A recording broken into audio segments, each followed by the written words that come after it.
come here, they've been told all this stuff, they get to the border, they're rejected, and along the way, let me tell you, I've talked to people. It is not a pretty journey for these people. There is a ton of abuse and a lot of neglect that they go through to get here, only to have the door closed on them or to live a really awful life on the run. That is not quality. We know better, and we have to stand behind our president on this. To me, this is very simple. Everybody obeys the law. I mean, the fact is, the idea that you can obey the law and get rewarded for it, no. And once again, my mom taught me to obey the law, number one. I teach my children to obey the law. Everybody have to obey the law. We're talking about impeaching a president if he breaks the law. And we don't let foreign people just walk up in here and break the law. And when they got courts that they can go to and do it legally? No. The other thing I tell people, look, I live in a community where people have to go in stores and steal to eat. Nobody is talking about a sanctuary city for them because they're poor and need help. No sanctuary city. It's very simple. And then look, during the civil rights movement, if we thought a law was unfair, we paid this price and went to jail and we got it changed. And if you notice, and I end up with this, as much as people talk about these immigration laws, no one ever says it's unfair. They just say, we don't like the people that you're locking up because of the law. It's simple. We all have to obey the law. Thank you, Lacey. We are going to allow for a 30-second follow-up, and I'll start with Lucia, and then we'll go down the line. Yep, 30-second follow-up. Yep. Well, is what you say, it makes sense. But also you have to see the immigration occur because in the past, United States has supported corrupted governments in Latin America, corrupted governments in other places. So if we go there, so the thing is more complex of just not letting these people come in, you know, because these people are running from the dangers. I was in another country. Lucia, I'm going to cut you off there. Allie's going to have a 30-second follow-up from Lacey, and then we'll move on to the next question. Yeah, I mean, I don't understand. I've never been in your situation, but I can tell you, when there's homeless people and there's vets out there that have fought for our freedom to be here today and live the kind of life we live, and we're taking care of other people before them, that's a problem for me.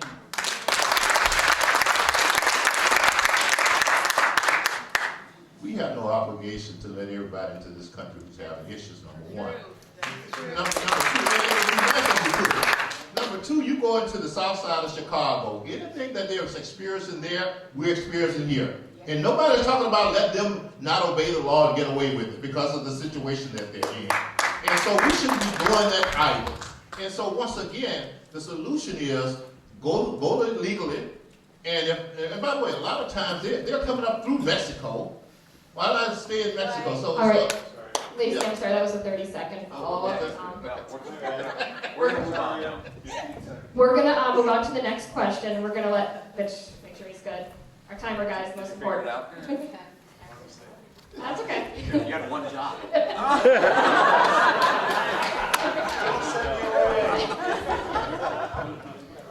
Again, that was a lot of good answers right there. So, next one is going to be about gun control, something that is a topic right now in the news.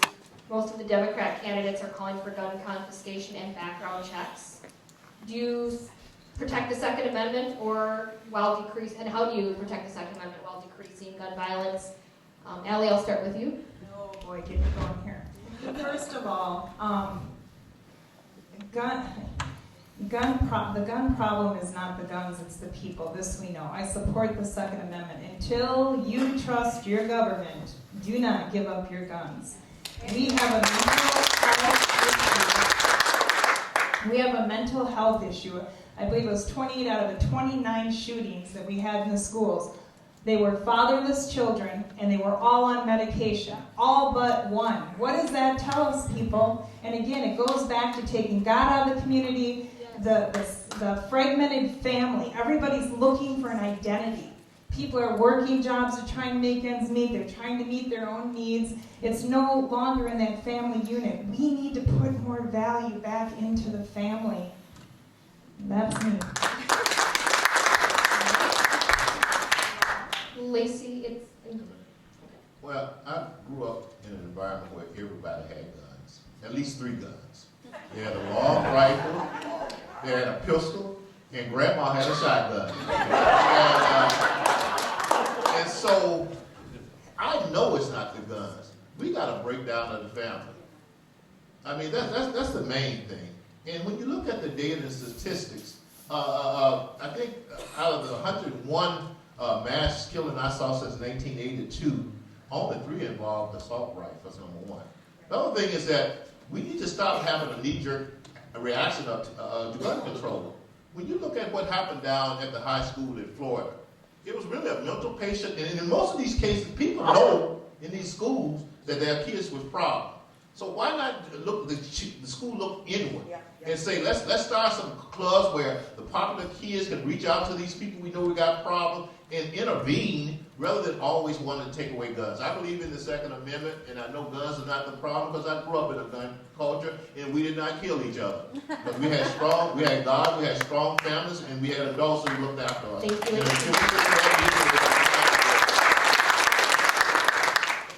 And Lucia, go ahead.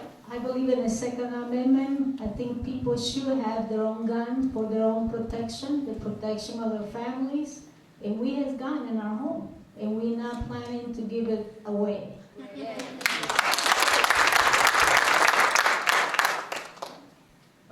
So it would be, how do I want to say? Things are moving closer and closer each day to impeachment of President Trump. We wanted to give you each your opportunity for 60 seconds to comment on what your thoughts are on the potential charges and the process up to this point. We'll start with you, Lacey. Well, I'll start with a story. As you probably well guess, my family, a lot of them are liberal Democrats who supported Hillary Clinton. And I'm on the phone with my brother and my sister when that story broke. And I say, I bet you $10,000 he didn't collude with Russians. Because I know how the scam works. I know how the liberal media and the Democrats in the swamp work together.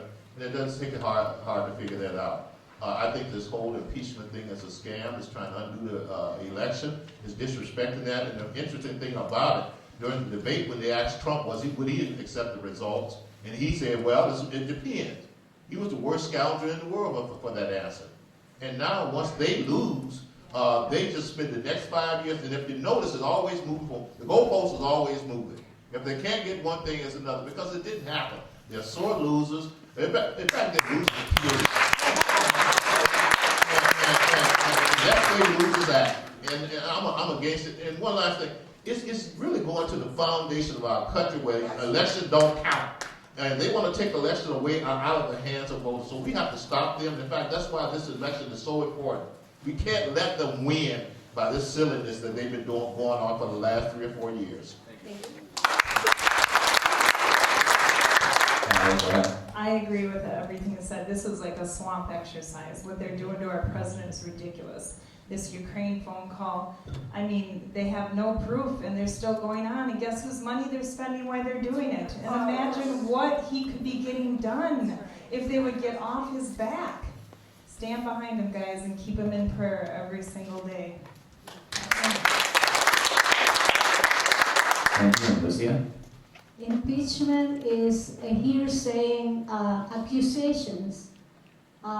Nothing is clear, nothing makes sense, and the money is running out. I support President Trump. I think he's doing a great job. I think he deserves to be re-elected. We need to pray for him, and he needs to continue in his Twitter and speak his mind.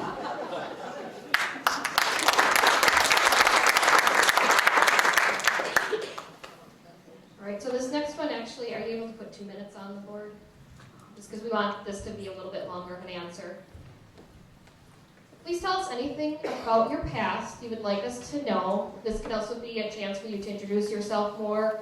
Anything that's public or anything that would come out during the campaign.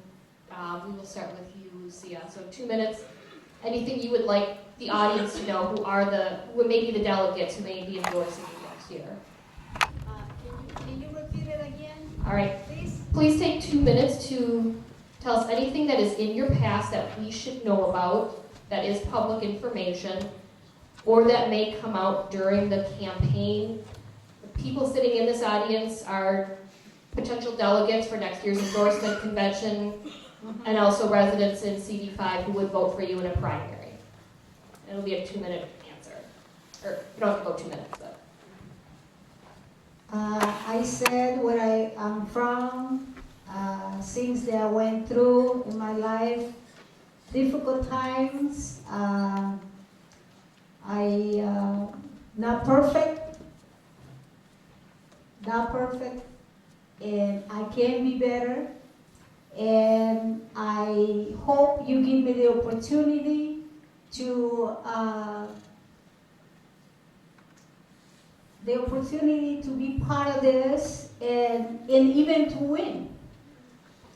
And whatever things people find, I will not deny it. Whatever thing is, it came out.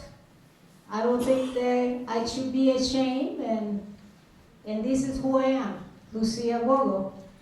I hope you like me.